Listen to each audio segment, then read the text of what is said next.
कर लेना।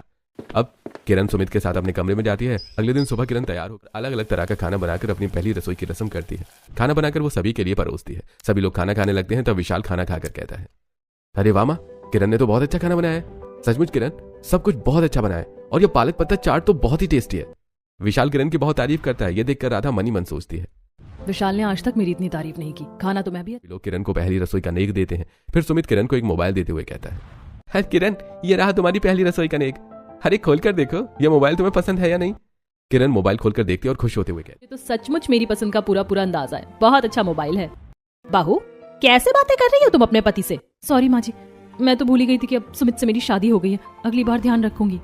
ये देखकर सभी लोग हंस पड़ते हैं। रात को किरण हंसते हुए किरण से कहता है, अरे किरण, आज तो तुम्हें माँ से अच्छी खासी डांट पड़ गई। यार सुमित, आदत तो जाते जाते ही जाएगी ना, और तुझे तो पता है कि मैं तुझे तू कहकर बुलाती हूँ। वैसे बाहर तो ठीक है, लेकिन रूम में तो मैं तुझे तू कह सकती हूँ ना। लोगों से कहती है, होली आ रही है और अब हमें होली की तैयारी शुरू कर देनी चाहिए। राधा बहू, किरण, बाहर से घर के लिए काफी सारी चीजें भी लानी है और साफ सफाई भी करनी है, तो तुम लोग आज से ही होली की तैयारी शुरू करो।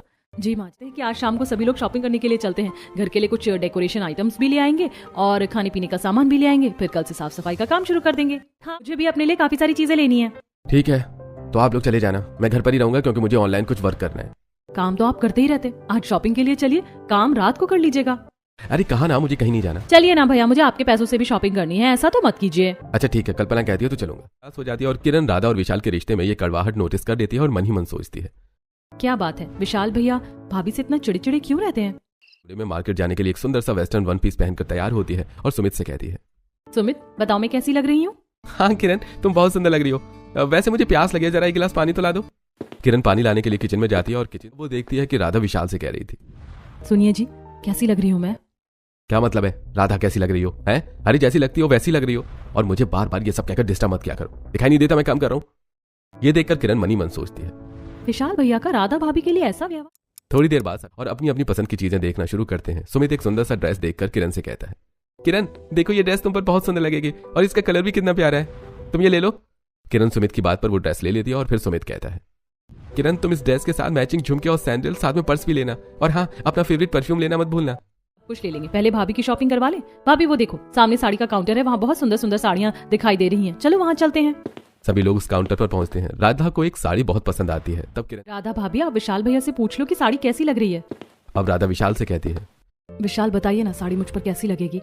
विशाल फोन चलाते हुए कहता है, राधा पूछने की क्या जरूरत है। विशाल की बात सुनकर राधा उदास हो जाती है। तब किरण तुरंत उससे कहती है, वैसे राधा भाभी ये कलर आप पर बहुत सुंदर लगेगा, आप ये ले लीजिए। हाँ भाभी, और आप जो भी पहनती हैं आप पर सब कुछ सुंदर लगता है। हाँ, क्योंकि राधा भाभी लाखों में नहीं करोड़ों में एक है, उनकी तरह तो कोई दूसरा पीस मैन्युफैक्चर ही नहीं हुआ।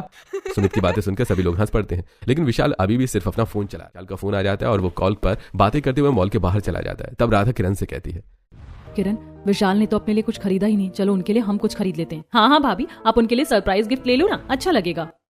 अब किरण राधा को एक शर्ट और एक परफ्यूम दिलाती है। माँ जी, पिताजी, हमने अपने कपड़े तो ले लिए, अब चलिए पूजा का सामान, रंग और पिचकारी अभी खरीद लेते हैं। हाँ बहू ठीक है, देखो होली के सामान का काउंटर अंदर है, चलो चलते हैं। होली के सामान के काउंटर पर पहुंचते हैं और अलग अलग तरह के रंग और डेकोरेशन का सामान भी खरीदते हैं। शॉपिंग खत्म होने के बाद वो लोग एक रेस्टोरेंट में जाते हैं और अपनी अपनी पसंद का खाना ऑर्डर करते हैं। सुमित बार बार किरण को अपने हाथों से खाना खिला रहा था। ये देखकर राधा मनी मन सोच, जी अपनी पत्नी को कितना प्रेम करते हैं, और एक मेरे पति हैं जिन्हें मेरी बिल्कुल भी परवाह नहीं है। राधा के सास ससुर नंद, देवर और देवरानी को भी विशाल का ये रूखा व्यवहार बहुत बुरा लग रहा था, लेकिन फिर भी सभी चुप थे। खाना खाने के बाद सभी लोग घर वापस को राधा अपने बिस्तर पर आती है और अपना सिर पकड़कर विशाल से कहती है, आज मेरे सिर में बहुत दर्द हो रहा है, शायद इतनी देर बाहर रहने की वजह से। हाँ तो ठीक है राधा, बाम लगा लो, आराम आ जाएगा। हाँ यही ठीक रहेगा। ऐसा बाम ढूंढती है लेकिन बाम वहां नहीं था। तो राधा कहती है, अरे बाम तो यहाँ है ही नहीं, ऐसा करती हूँ किरण के कमरे से बाम मांग कर ले आती हूँ। राधा किरण के कमरे में बाम मांगने के लिए जाती है तो देखती है कि सुमित किरण का सिर दबा रहा था। ये देखकर राधा कहती है, सॉरी, लगता है मैं गलत समय पर आ गई। भाभी ऐसी कोई बात नहीं है, अब वो तो इस पागल का सिर दर्द कर रहा था, इसलिए मैंने सोचा कि बाम लगा देता हूँ। ये पागल मत कहना मुझे। सॉरी सॉरी, मैं भूल ही गया था कि पागल को मुंह पर पागल नहीं कहते। उनकी केमिस्ट्री देखकर राधा हंस पड़ती है। वो बाम लेकर अपने कमरे में चली जाती है और अपने हाथों से बाम लगाते हुए मन ही मन सोचती है, किरण और दोनों एक दूसरे को कितना प्यार करते हैं, भगवान करे उनकी खुशियों को किसी की नजर ना लगे। ऐसा सोचकर वो सो जाती है। अगले दिन